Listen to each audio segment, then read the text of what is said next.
रखें, क्योंकि ये बिजनेस सीखने का है। हमारे भी डायरेक्टर हैं इस बड़े स्कूल के और भी टीचर भी हैं। अगर आपको एक अच्छा टीचर बनना है तो एक अच्छा स्टूडेंट होना चाहिए, आपको एक अच्छा वक्ता बनना है तो अच्छा श्रोता होना चाहिए। लेकिन अगर आप जिंदगी में अच्छे स्टूडेंट नहीं बने तो आप अजीबोगरीब टीचर बन जाओगे। अजीबोगरीब टीचर समझे थोड़ा। एक लड़का था, क्लास में लेट पहुंचता था, तब तक वो टीचर आधी पीरियड पढ़ा चुके होते थे और जाने के बाद भी वो टीचर की बात को ध्यान से नहीं सुनता था, वो आपस में बात करता था जैसे मीटिंग में कुछ लोग बात करते हैं। तो अब उसने कभी टीचर की बात तो ध्यान से सुनी नहीं, तो उसको नॉलेज तो ज्यादा था नहीं। लेकिन एक दिन योग से वही लड़का टीचर बन गया, क्योंकि भारत में ले दे के सब कुछ संभव है। अब वो जब पहले दिन क्लास में आया, सारे बच्चे बैठे हुए थे, तो उसने कहा बच्चों एक प्रश्न का उत्तर दो। बच्चों ने कहा पूछिए सर। बोले एक ट्रेन उत्तर से दक्षिण की दिशा में जाती है, बताओ मेरी उम्र कितनी है। आप में से कोई बता सकता है इस प्रश्न का उत्तर कि ट्रेन उत्तर से दक्षिण की दिशा में जाती है तो इससे उम्र का क्या लेना देना। और उन्होंने ऐसा क्यों पूछा? क्योंकि उनको नॉलेज नहीं था। तो एक लड़के ने हाथ खड़ा किया, सर मैं बता सकता हूं आपकी उम्र। तो टीचर ने कहा बताओ। तो वो लड़का बोलता है सर आप 40 साल के हो। तो टीचर बड़े खुश हुए, बोले वेरी गुड, और बेटा तुम कैसे जानते हो मैं 40 साल का ही हूं? उसने कहा सर मेरा एक दोस्त है, उसकी उम्र 20 साल है, आधा पागल है।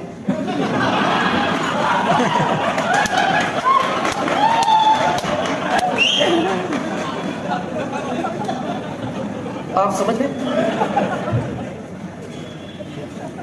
लेकिन मुझे पूरा विश्वास है कि हम सब एक अच्छे स्टूडेंट हैं, इसीलिए यहां है। मेरा नाम दिनेश चौधरी है, मेरा आपके पड़ोस राज्य है यूपी मुरादाबाद में जन्म हुआ। मैंने आरसीएम में काम किया, एमपी रतलाम में, और अभी मैं आया हूं उदयपुर राजस्थान से। तो थोड़ा ये इंट्रोडक्शन कंफ्यूजन नहीं हो गया? जन्म यूपी, कर्म एमपी और आया हूं अभी, तो ये थोड़ा कंफ्यूजन हो गया बेटा, क्योंकि आदमी की दो ही इंट्रोडक्शन होती है, कर्म भूमि और जन्म भूमि, यही रहता है। लेकिन एक तीसरी भूमि है जो दुनिया में एक ही प्लेटफॉर्म तैयार करता है, जिसका नाम आरसीएम है, वो होती है एंजॉय भूमि। क्या होती है? एंजॉय भूमि, जहां आनंद लिया जाता है। तो मैं अभी 1 साल से उदयपुर रहता हूं, वहां मेरा कोई काम नहीं है, वहां केवल मैं आनंद के लिए रहता हूं, क्योंकि वो रहने के आनंद की सिटी है। जब मेरा जन्म हुआ मैं लगभग 6.5 साल का था। मेरे फादर को पॉलिटिक्स का बहुत शौक था, मतलब इतना शौक था कि उन्होंने अपनी खेती गेहूं काटने के बाद, गेहूं भीग गए बारिश में, लेकिन वो प्रधान बनने के लिए लखनऊ ही बैठे रहे। एक वोट से हार गए थे, लेकिन लखनऊ से वापस जीत कर आए। जब वोटिंग हुई तो एक वोट से हार गए, वो वापस चले गए लखनऊ कि गड़बड़ हुई है, वापस चेक किया जाए, रीचेक किया जाए।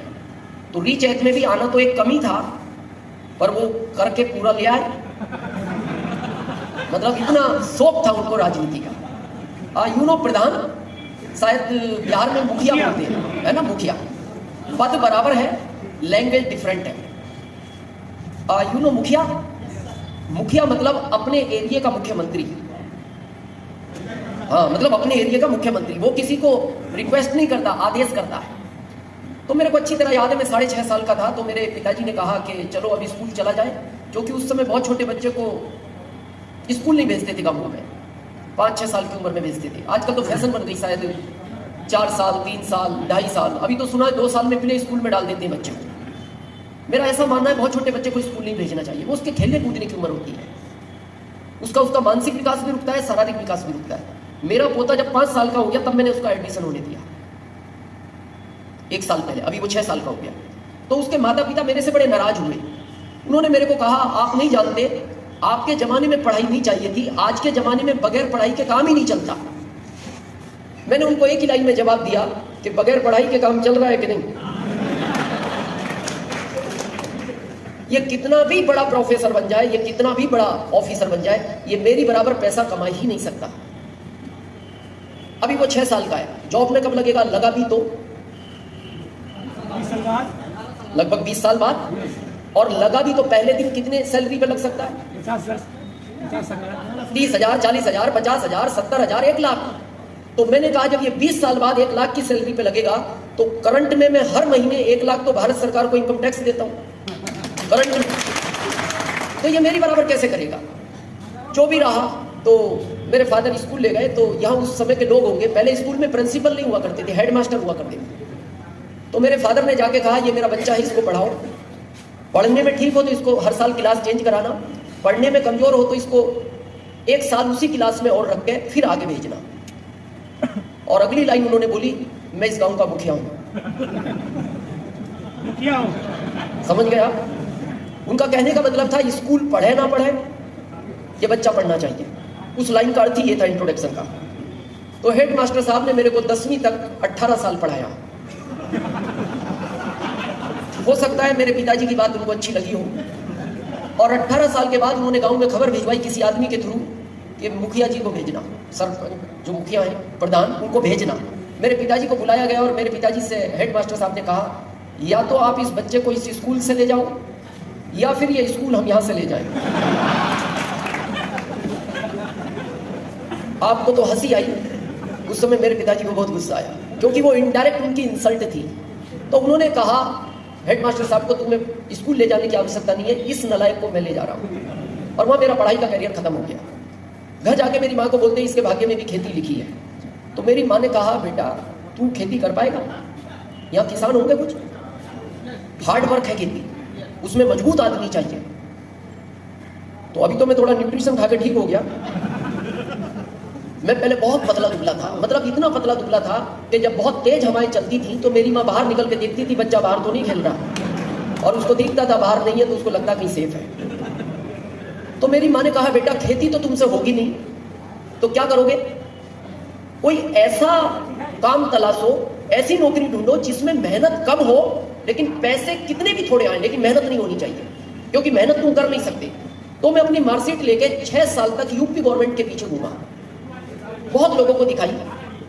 बाद में एक अच्छे प्रोफेसर मेरे को मिले, तो उन्होंने मेरी मार्कशीट देख के कहा दिनेश कब से घूम रहे हो? मैंने कहा सर 6 साल हो गए और मेरे को आपको देख के लगता है आप सज्जन व्यक्ति हो, आप तो मेरा कुछ कर सकते हो। तो उन्होंने मार्कशीट देख के कहा दिनेश इसको तुम ऐसी जगह रखो जो आज के बाद ये तुम्हें भी दिखाई ना दे, क्योंकि ये किसी काम की है नहीं, इसमें ये ढूंढना पड़ता है कि किस सब्जेक्ट में तुम्हारे नंबर आए हैं। मैंने माँ को कहा माँ जॉब तो नहीं मिल सकता। तो जैसे आप लोगों को अपने छोटे काम करने में शर्म आती है ना अपने एरिया में, तो मेरी माँ ने कहा तू काम यहाँ तो कर नहीं पाएगा, तेरे को शर्म महसूस होगी, तू शहर बदल ले या राज्य बदल ले। और मैं 1995 में एमपी चला गया, और मैं एमपी गवर्नमेंट को थैंक्स देता हूँ इस बात का कि वो 10वीं फेल वालों का ध्यान रखती है। उन्होंने मेरे को जॉब दिया, और वो जॉब था 2075 रुपए जब मेरे को मिला। उस जॉब को मैं कर ही रहा था कि जब मैं अपने ऑफिस पहुंचता हूं तो मेरे जो बॉस थे सीनियर, उनको कोई आरसीएम का प्लान दिखा रहा था। किसको? बॉस को, मेरे बॉस को। तो बॉस बॉस ही होता है, उसके सामने आप ज्यादा बोल नहीं सकते। तो मेरे बॉस ने मेरे को यह भी नहीं कहा कि दिनेश तू भी समझ ले, ये भी नहीं कहा कि तू बैठ जा, एक बार मेरी तरफ देखा और फिर प्लान देखते रहे। 40 मिनट तक उस व्यक्ति ने आरसीएम समझाया, और जब वो आरसीएम समझा के चला गया तो मैंने मेरे बॉस को पूछा सर क्या है ये काम? तो उनका जवाब सुनना, दिनेश ये उन लोगों का काम है जिनमें अकल नहीं होती। क्या जवाब था उनका पहला? ये उन लोगों का काम है जिनमें अकल नहीं होती। दूसरा उनका जवाब था ये उन लोगों का काम है जो पढ़े लिखे नहीं होते। तीसरा उनका जवाब था ये उन लोगों का काम है जिनके पास कोई काम नहीं है। चौथा उनका जवाब था ये उन लोगों का काम है जिनकी घर में कोई वैल्यू नहीं है। पांचवा उनका जवाब था ये उन लोगों का काम है जिनको रिश्तेदारी में कोई बुलाता नहीं। और आखिरी जवाब उनका ये था ये काम तू कर सकता है।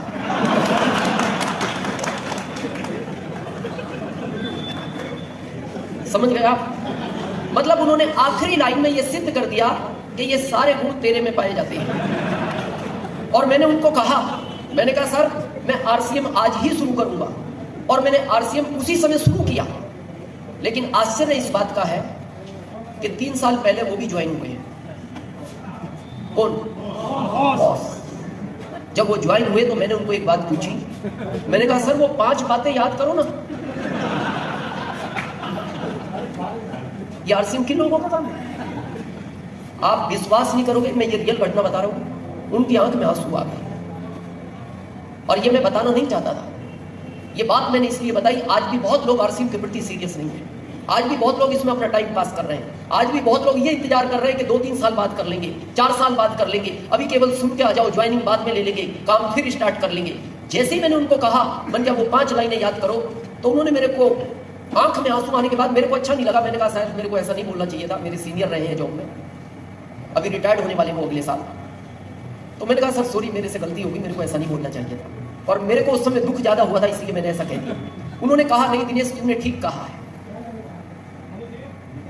जॉब में मैं तेरा एप्लाइन था, जॉब में मैं तेरा एप्लाइन था, लेकिन उन 5 लाइनों की वजह से आज आरसी में तू मेरा एप्लाइन है। तेरे और मेरे बीच में 17 साल का गैप है, मेरे को 21वां साल चल रहा है आरसी में। और उन्होंने कहा ये 17 साल का गैप कभी पूरा नहीं हो सकता। और आज तो ये बात तूने कही है, बड़े होके मेरे बच्चे पूछेंगे मेरे से, अभी वो छोटे हैं, वो पूछेंगे कि दिनेश चौधरी भी आरसीएम में और आप भी आरसीएम में हो, फिर ये बीच में इतना गैप क्यों? आप तो जॉब में उसके सीनियर थे, आरसीएम में वो आपका सीनियर कैसे हो गया? बोले शायद मैं बच्चों को जवाब नहीं दे पाऊंगा। उस चीज का मेरे को दुख है कि बच्चे जब पूछेंगे तो मैं उनको क्या कहूंगा।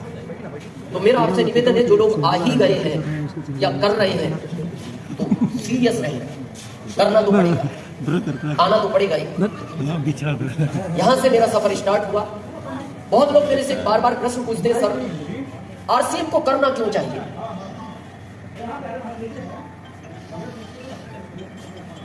हमारे इस कॉलेज के डायरेक्टर हैं और टीचर हैं और भी बहुत बुद्धिजीवी लोग हैं और पैसे वाले भी लोग यहाँ।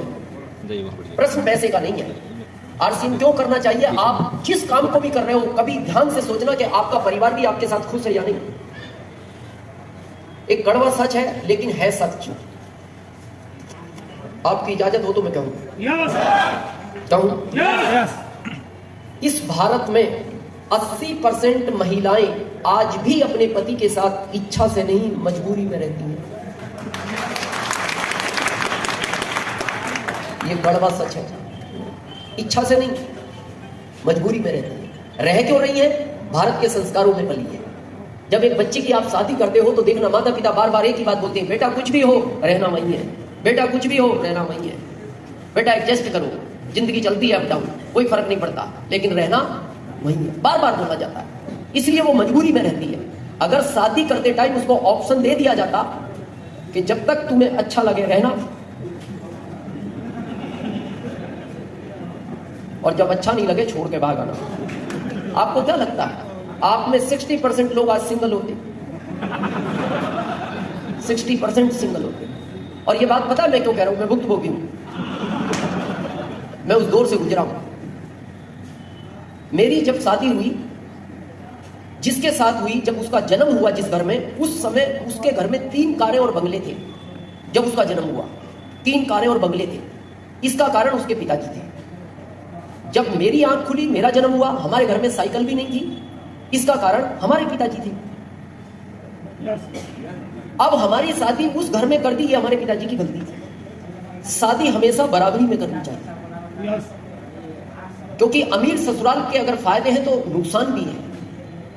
अमीर ससुराल का फायदा क्या है? आपको कोई आर्थिक तकलीफ हो तो वो मदद करते हैं।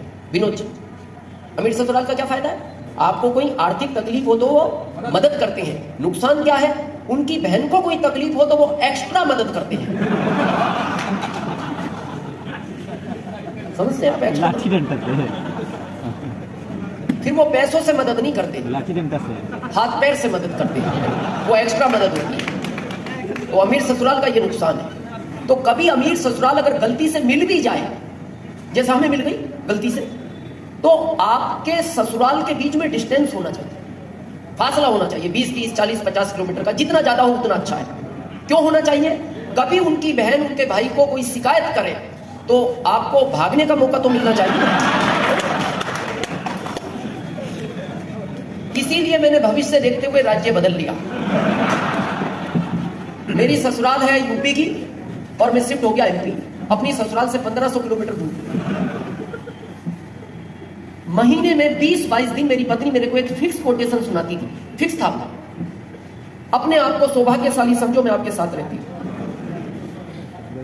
ये लाइन कभी पत्नी के मुंह से सुनना, बहुत सुकून मिलता है। कैसा लगता है अगर ये लाइन पत्नी आपको महीने में 20 बार कहे कि आप अपने आप को सौभाग्यशाली समझो, मैं आपके साथ रहती हूँ? अच्छी लगती है ये लाइन? दर्द नहीं करती? क्यों बोलती थी? गलती उसकी नहीं थी। जब आदमी गरीबी से अमीरी की तरफ चलता है तो उसको अच्छा लगता है, लेकिन जब आदमी अमीरी से गरीबी की तरफ जाता है तो उसको दुख होता है। तो मैं तो अपनी जिंदगी में खुश था, मैं नीचे से ऊपर चल रहा था, उसको तकलीफ थी क्योंकि वो उस घर से आके इस व्यक्ति के साथ रह रही थी। तो वो बार बार मेरे को एक ही बात बोलती थी, अपने आप को सौभाग्यशाली समझो, मैं आपके साथ रहती हूँ। तो मैं बोलता था, तुम ऐसा क्यों बोलती हो? क्यों बोलती हो? ये जीवन है तुम्हारा। 2075 तुम्हारी सैलरी है, 700 रुपए तुम्हारा मकान का किराया है, लाइट का बिल है, बच्चे की फीस है, किराना है, दूध का खर्च है, ऑटो रिक्शा वाले की फीस है, आपके पास बचता क्या है 1 महीने के बाद? तो मैं एक ही बात बोलता था, कुछ अच्छा करेंगे। जिस दिन मेरे को आरसीएम मिला, मेरा पहला महीने का इनकम था 416। प्रोडक्ट कितने थे? Pant piece. क्या बनाती थी कंपनी? कंपनी केवल पैंट पीस बनाती। तो लोग हमसे पूछते थे, सर शर्टों का क्या होगा? तो हम बोलते थे, अभी आप पैंट पहन के काम करो, क्योंकि शर्ट कंपनी अभी बनाती नहीं, जब बनाएगी तब पहनाएंगे। उस एक प्रोडक्ट से सफर स्टार्ट किया और एक ही प्रोडक्ट से 7वें महीने मैंने रॉयल्टी निकाला, एक ही प्रोडक्ट से। और रॉयल्टी का चेक था 7वें महीने 19,197। फिर कंपनी 3 प्रोडक्ट लाई, नहाने का साबुन, कपड़े धोने का और पेस्ट। 3 प्रोडक्ट से मैंने ठीक 8 महीने बाद रॉयल्टी के टेक्निकल निकाला, 3 प्रोडक्ट से। 15वें महीने मेरा चेक था टीडीएस काट के 1,52,000, 3 प्रोडक्ट के साथ। और अगस्त 2007 मेरी ज्वाइनिंग के ठीक 5 साल बाद, अभी फरवरी में जाओगे ना कंपनी से, इतिहास पूछना मेरा, प्रोडक्ट हो गए 20। विनोद जी कितने? 20। और उस समय सबसे बड़ी पिन हुआ करती थी स्टार रूबी, ये सफायर, स्टार सफायर, ये सब अब बने हैं। उस समय कंपनी के पास आखिरी पिन थी स्टार रूबी। ठीक 5 साल बाद मैंने 20 प्रोडक्ट से स्टार रूबी का पिन निकाला, 20 प्रोडक्ट से। और ये कब? 2007। 2007 में जो मेरा चेक था टीडीएस काट के, वो था 7,80,000 का। ये बात है 2007 की, अभी 23 है। मैं कहना क्या चाहता हूं आपको, एक प्रोडक्ट से ये कमाल हो सकता है, 3 प्रोडक्ट से ये कमाल हो सकता है, 20 प्रोडक्ट से ये कमाल हो सकता है। तो आज आपको पता है आप किस पायदान पर खड़े हो? मेरा ओपन चैलेंज है, बिहार को नहीं, इंडिया को, हर होल्डर को, हर पीयूसी होल्डर को और आप सारे सीनियर को। आज मेरे को कोई आरसीएम में एग्जैक्ट बताए अभी कितने प्रोडक्ट हैं, एग्जैक्ट फिगर चाहिए। कोई नहीं बता पाएगा, क्योंकि प्रोडक्ट की भरमार इतनी हो गई कि आपको याद नहीं है। और अगर रात याद करके आए होंगे, वो आंकड़ा सुबह बदल गया, और सुबह याद करोगे दिन में बदलेगा, और दिन में याद करोगे तो वो शाम को बदलेगा। यानी दिन में 4 बार नए प्रोडक्ट लॉन्च कर दिए कंपनी एक दिन के अंदर। तो आप किस जगह खड़े हो? क्या कर सकते हो? ये 1 महीने की नहीं, आज की आरसीएम उस जगह खड़ा है, ये 1 घंटे की इनकम ले सकते हो अभी करंट में आप आरसीएम आज उस जगह। लेकिन हम भारत के लोगों का पता है नेचर क्या है? जब तक तकलीफ ज्यादा नहीं आती हम काम नहीं करते। हम भारत के लोग इच्छा में काम नहीं करते, हम हमेशा मजबूरियों में काम करना पसंद करते हैं। इच्छा में हम काम करते ही नहीं, क्योंकि जब हमें पता है काम तो चल ही रहा है तो सोचते हैं इसकी अभी इतनी सख्त आवश्यकता कहां है, क्योंकि हमें भविष्य की चिंता नहीं है और भविष्य का अनुमान नहीं है। मैं आज आपको बताऊं, आज जो 20 रुपए की आपकी वैल्यू है ना, वो कुछ टाइम पहले 2 की थी। जो आज आप 20,000 है, 10 साल बाद 20,000 की वैल्यू 20 रुपए के बराबर रहेगी 10 साल बाद। लेकिन हम क्या कहेंगे? उसी समय देख लेंगे, उस समय कर लेंगे आरसीएम, अभी क्या जरूरत है? तो आपको उस समय करने कौन देगा? इनको आज बैठने की जगह नहीं मिली,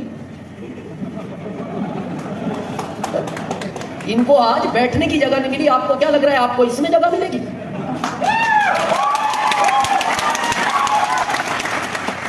हमारी लाइफ कैसी होगी समझे, और कैसी होने वाली है। मैं बताऊं आप क्यों सीरियस नहीं हूं आरसीएम के प्रति। एक बार मैं अपने दोस्त के घर गया, बहुत पुरानी बात है। तो शहर में आपको पता है सफेद रंग का कुत्ता पालते हैं, छोटा सा।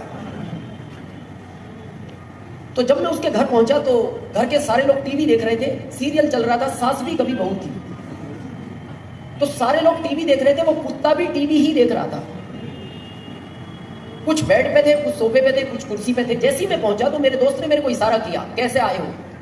तो मैंने कहा सब डिस्टर्ब होगा, तो मैंने उसको कहा नो प्रॉब्लम, तुम देखो। मैं भी बैठ गया एक तरफ। टीवी चलते चलते मैं क्या देखता हूं, उस सोफे पे 2 लोग बैठे थे और उस कोने में वो सफेद छोटा कुत्ता बैठा था। तो हर 4-5 मिनट बाद वो कुत्ता आवाज करता था। जैसे ही 5 मिनट हुए चू, जैसे 4-5 मिनट हुए चू। तो मेरा ध्यान भंग हुआ और उनका किसी का ध्यान भंग नहीं था। तो जब सीरियल खत्म हुआ तो मैंने मेरे दोस्त को पूछा, इसको बीमारी है? बोला नहीं। इसकी आदत है? नहीं। मैंने कहा जब तुम सब टीवी देख रहे थे, ये भी टीवी देख रहा था, तो ये बीच में चू चू क्यों करता है? तो दोस्त ने कहा कि ये जिस जगह कोने में बैठा है उस कोने में एक छोटी सी कील निकल रही है। वो कील जब इसको चुभती है तो इसको दर्द होता है, और दर्द होता है तो इसकी चू निकल जाती है। तो मैंने कहा जब इसको दर्द होता है तो ये वहां से उठता क्यों नहीं? तो उसने कहा दर्द तो हो रहा है पर अभी इतना ज्यादा नहीं है कि इसको इमरजेंसी में उठना पड़ेगा। आपको क्या लगता है? हम सबकी जिंदगी में चुभन है, इसीलिए आए। चुभन तो है पर वो इतनी ज्यादा नहीं है कि इमरजेंसी में इसको करना पड़े। क्योंकि जब शाम को दाल रोटी की व्यवस्था हो जाती है तो हमें क्या लगता है? तकलीफ तो है पर काम तो चल ही रहा है। अभी तो ये कील चुभ रही है। 10 साल बाद जिस तरह देश चेंज हो रहा है, डिजिटल में जा रहा है, 10 साल बाद ये कील नहीं, ये बहुत बड़ा कीला चुभेगा। और